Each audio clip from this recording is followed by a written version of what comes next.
Did you know that the fashion industry is the second largest polluter in the world, right after oil? Or that the average person throws away over 80 pounds of clothing every year? If you're feeling shocked, you're not alone. These facts are just the beginning of what we're about to uncover in the world of sustainable living. In this video, we're going beyond the typical reduce, reuse, recycle advice. We're diving into the psychology behind our choices, why we do what we do, how to change our habits, and why it's harder than we think to live sustainably. By the end, you'll have practical tips and mental strategies to make sustainable living feel like second nature. Get ready to shift your mindset, break free from green guilt, and discover how simple steps can lead to massive change, not just for the planet, but for your happiness too. Stick with us, and let's explore how you can make sustainability an effortless part of your everyday life. Chapter 1: Eco Mindset. Rewiring your brain for a greener world. To start living sustainably, you must rewire your brain. Studies show that our brains are naturally drawn to convenience and instant gratification. This is why we often opt for fast fashion or single-use plastics. But here's the good news: your brain is capable of change. By practicing mindfulness, you can slowly shift your focus towards sustainability. Start by creating small, sustainable habits that become second nature.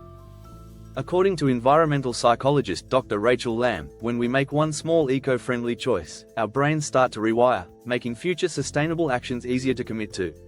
It's all about starting small. For instance, replace a plastic water bottle with a reusable one. Over time, these small changes lead to big results. Chapter 2: The Green Guilt Trap. Escaping the pressure of perfect sustainability. A common obstacle many face is eco-guilt. You know the feeling: you try to live sustainably, but sometimes you slip up. Maybe you forget your reusable bag or order something wrapped in plastic.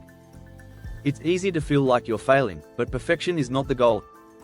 In fact, research from the University of California found that people who strive for perfect sustainability often give up altogether when they slip up.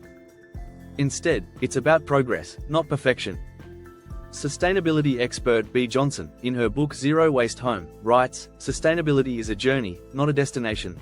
Embrace the small wins and forgive yourself for the mistakes. The more you focus on progress, the more you'll stay motivated."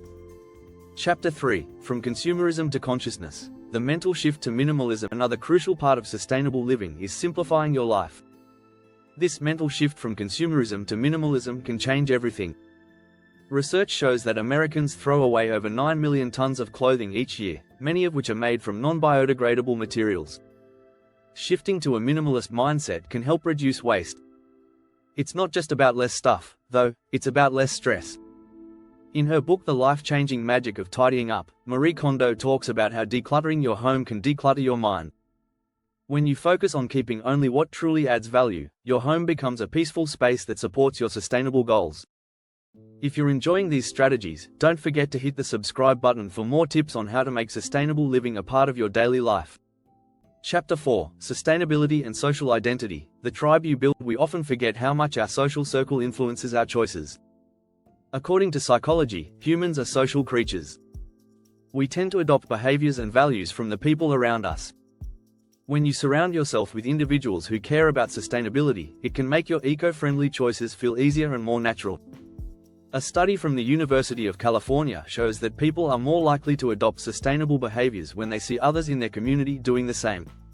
So, build your tribe. Join online groups, find local sustainability events, and connect with people who inspire you. The support of like-minded individuals can make sustainability feel less like a chore and more like a shared mission.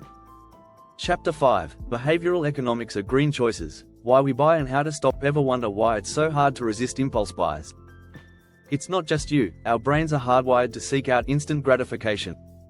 Behavioral economists point to the concept of default bias, where we tend to stick with the easiest or most familiar option.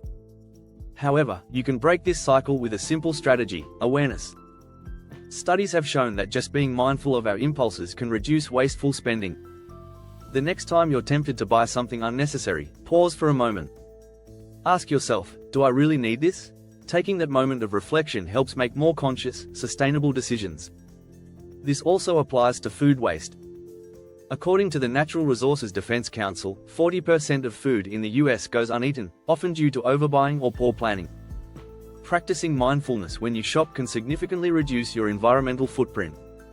Chapter 6: The Emotional Power of Nature. Why eco-living feels so good. Spending time in nature isn't just good for the planet, it's good for your mental health too. Research consistently shows that exposure to nature lowers stress, improves mood, and boosts creativity. A study from the University of Michigan found that just 20 minutes spent in a green space can improve cognitive function and reduce stress levels. Why? Nature has a calming effect on our brains. It's no wonder that people who spend more time outdoors are more likely to live sustainably. When you experience the beauty of nature firsthand, it strengthens your desire to protect it. This emotional connection is a powerful motivator for sustainable living.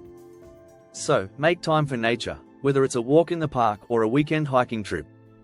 The more you connect with the environment, the more you'll be driven to preserve it.